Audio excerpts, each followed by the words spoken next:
Nayef Aguerd is officially and finally a West Ham United player, joining from Rennes in a deal worth up to 30 million on a 5-year contract. David Moyes' first major signing of the summer transfer window. Now, whilst this is good news, there's only so much excitement I can get over it because I don't know the player. A month and a half ago, I'd never heard of him. I thought, who's this Nayef Aguerd? I then discovered that he played for Morocco in the African nations. I thought, hang on a minute, I watched Morocco in the African nations. But I wasn't specifically looking for Aguerd or paying attention to the Moroccan centre-back, so that I'd like to think, had we been strongly linked to him back at the start of January, I would have paid more attention and therefore I would have formed an opinion over the few months. However, I didn't do that, so I don't have an opinion on the player. So my excitement's sort of capped, if you like, because I don't know enough about him. Should we go on to sign, say, Broha, my excitement would be greater because I know Broha, I know what he can bring to West Ham, I know what Moyes can do with Broha in the team, so I'd get a bit more excited for him because I know the player. Hopefully that makes sense, but it's not meant to be negative because I'm still happy about the deal, I'm still positive about the deal because I do believe that this is David Moyes' number one target, certainly for the centre-back position, and assuming, and I think it's a fair assumption, assuming this is David Moyes' player that he wanted to bring in, and it must be his number one target out of everybody he wants, out of all the positions we want to sign, this should be his number one target, because surely you go for him first, don't you? You go, while you know you've got money there, you go get the guy you want while he's available, you get him into your club, and then you move on to the next one. It's a domino effect, isn't it? And Nayef Aguerd is David Moyes' number one domino in the transfer window, and we've got him. So that makes me happy and positive that the man just got the player he wants. 30 million, a deal worth up to 30 million. Obviously this includes all the potential add-ons and clauses and stuff, so it's the top end of the transfer fee. It may not work out that much, but you would assume that Moyes' game plan going into next season is Aguerd on the left and Zuma on the right in that centre-back area. £50 million plus worth of talent that Moyes has paid for them both, so he's got the centre-back pairing that he desires, that he wants. And like I said, it's now the domino effect, which is, well, what happens now? What happens? Well, we know when we move on to the next target, presumably Areola. Then also Issa Diop. We now have to deal with Issa Diop, assuming it's him that's leaving, because we don't need 5 senior centre-backs. We've now got Aguerd, Ogbonna, Zuma, Dawson and Diop. We don't need all them.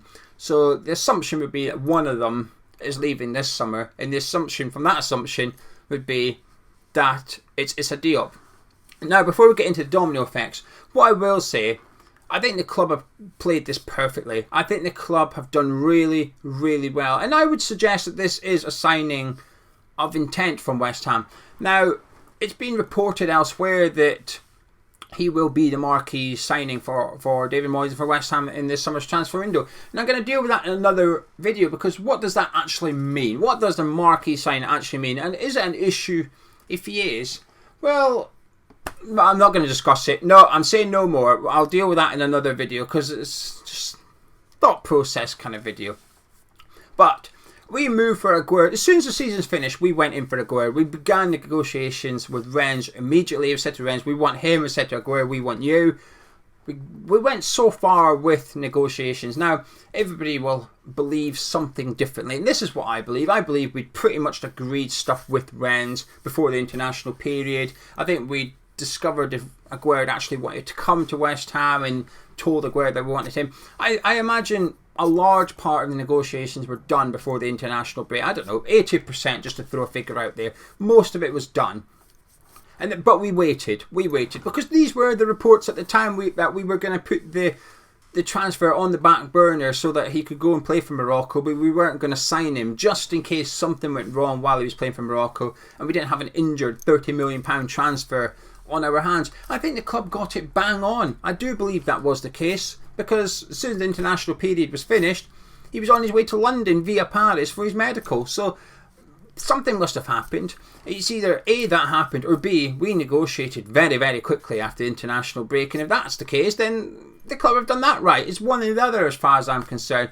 I know there was a lot of reports that we started to sort of try and change the clauses or we're struggling. I mean, that's just normal negotiations, isn't it? We got the man at the end of the day. That's the most important thing. Either you get him or you don't. It doesn't matter if you nearly get him or anything, does it? He's not a player. It's just you're getting rejected immediately, it's the same as getting rejected at the last hurdle. The player doesn't join you.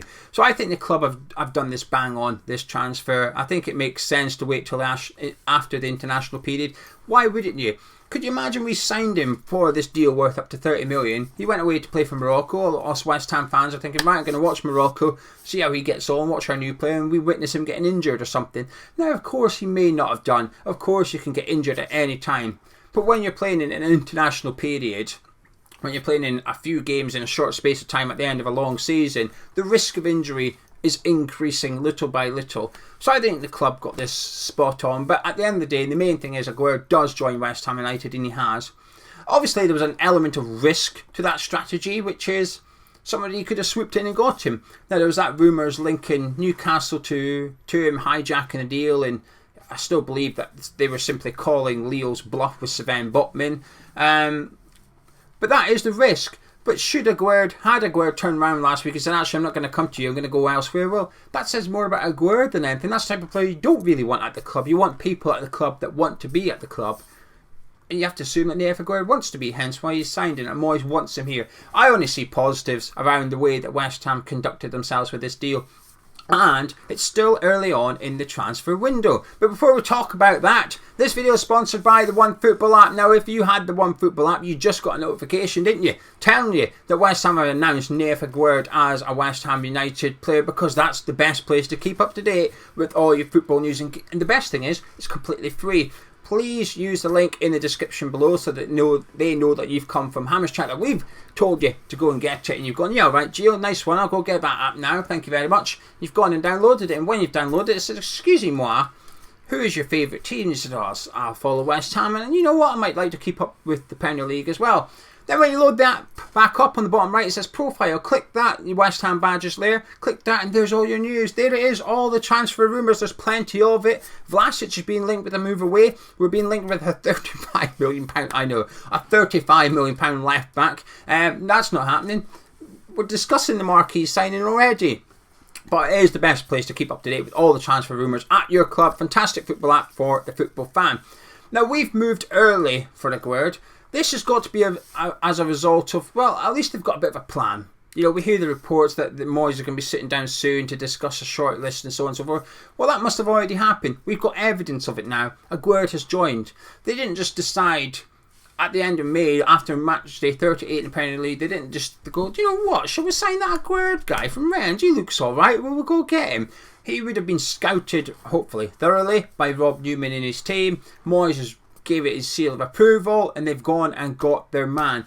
This is the sort of a bit of an example, the first bit of example of Newman's influence, if you like, in the relationship between Newman, Sullivan and Moyes working. Now, the jury's still out, okay? They're not a successful recruitment strategy, those three, yet. One signing's not enough. They now need to go on and make the other signings. But in relation to this signing, and this signing only, it has worked. They've identified Aguerd. They've gone and got the man, and it's a major. It's, you know, the window only opened the Friday before last, so 10 days the window's been open. Mid-June, we've gone and got what could be David Moyes' most expensive player, most important player, signed up. This is only a good thing. I think as the dominoes fall, one of those is this Diop. Signing Aguerd now means we've essentially got, assuming Diop's the one we're going to sell. Assuming we're going to sell centre-back, and assuming it's Diop that we're going to sell, so we're assuming from the assumption, it gives us 2.5 months to sell him. This isn't car boot sale stuff yet, it might get that way, but this isn't 1 week to go, the transfer window, we need to shift a couple of players that we don't want, so it's like a half-price sale at West Ham United. Does anyone want them? Come on, can someone take Diop for 10 million, please? We're not there. In fact, we're 2.5 months away from that point. This now takes the pressure off the club to some extent, because you'd assume that we need the money to come back in for us to move on and sign other players, but gives us plenty time to look to get Diop shifted on. Linked to numerous clubs, for example Lyon. If Lyon come knocking now, we can start. The asking price can be as high as we want it to be, 20, 25 million, with the expectation that we would never get a bid for that and we'd have to drop down to a more realistic 15 million. But the length of time remaining in the window puts the club in a real strong position, I think, in terms of selling someone like Issa Diop, because we've got the replacement already. usually we tend to do things backwards, don't we? We sell Sebastian Haller, go after a replacement, go, oh, can't get one. We sold Moroccan, go get the oh, we can't get one. You know, we often do that at West Ham. We sell the player, then we go to get the replacement, and for whatever reason, either there isn't one, the money's disappeared pretty dramatically, or the money we took in has been needed to pay something else off. We're robbing Peter to pay Paul a little bit. But I think this one's just good. However, despite all that positivity, this is one transfer. We now need to go on and do more, and plenty more, and just as quick and just as efficiently, hopefully. But in regards to a start to the transfer window, I think it's a good one. Hopefully, we can follow this one up quick with the signing of Areola. That'll be 2 major summer signings done in the first 2 weeks of the transfer window. That would be good news for us. But we need to keep going. And I guess the reason I'm quite getting a bit excited as I talk about this transfer, is because it's such a major transfer. Had this been, you know, we were paying a few £1 million for a bit of squad depth, or we just agreed the signing of a freebie or something, I say, well, good, but it's not the major signing, is it? This is one of the biggest signings we will make this summer. It could be the biggest one. Now, a lot of people think, well, that's not good enough. We need a bit more. I do not disagree. Like I said, I'll cover this in another video under the marquee signing thing. There is plenty more to do from West Ham. And as good as Newman, Moyes and Sullivan have been around this deal, if they don't go get the next one and the next one and the next one right and get the next ones done, then that praise can be retrieved pretty quickly. I'm praising them for this transfer only, not this summer transfer window, just to make that clear. Because last week I did a video saying, oh, you know, I think Aguerd would be a good, getting a centre back would be a good signing or something, or the club are doing this right. And someone said, well, what about the striker? Well, I don't know. I'm not talking about the transfer window. I'm talking about this one transfer. So this video is about this one transfer only. In regards to the summer transfer window overall, well, the jury is very much out. It's a good start, but that's it. That's all it is. We need to have a good middle, and we need to have a bloody good ending as well. So, good start, step in the right direction, but there's still a lot more steps to be taken in this transfer window as far as I'm concerned. And hopefully one of the two of the players we sign I've heard of, so I can get a little bit more excited. But he'll be, well, he's going to have an extended break for the international period, but he'll be available ASAP for pre-season for Moyes to work with, which is good. The season starts in 48 days, I think. Pre-season starts next week, next Monday. West Ham are back for pre-season. Obviously, the players involved in internationals are away for a little bit longer, so we won't see Aguerd yet. We won't see Declan Rice yet. But what we will do is see Creswell, Antonio. We'll see those kind of players. Dawson. They'll be back next week.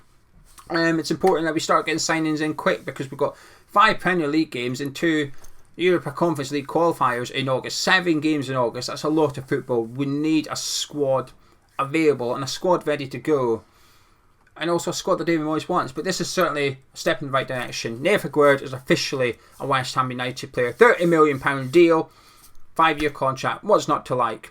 Anyway, let me know your thoughts on the transfer and the player. Hopefully, if all goes well, tomorrow I'm going to have a video on this channel from a Rennes fan speaking about Nayef Aguerd. At the end of this week, we've got somebody coming on to discuss all the transfers going on with West Ham United as well. If you've enjoyed this video, drop a like on it. Subscribe if you're new to Hammer's Chat. Trying to hit 25,000 subscribers before the start of the season. Hopefully West Ham will have adequate players before the start of the season as well. So subscribe if you haven't already. I'll catch you in a bit.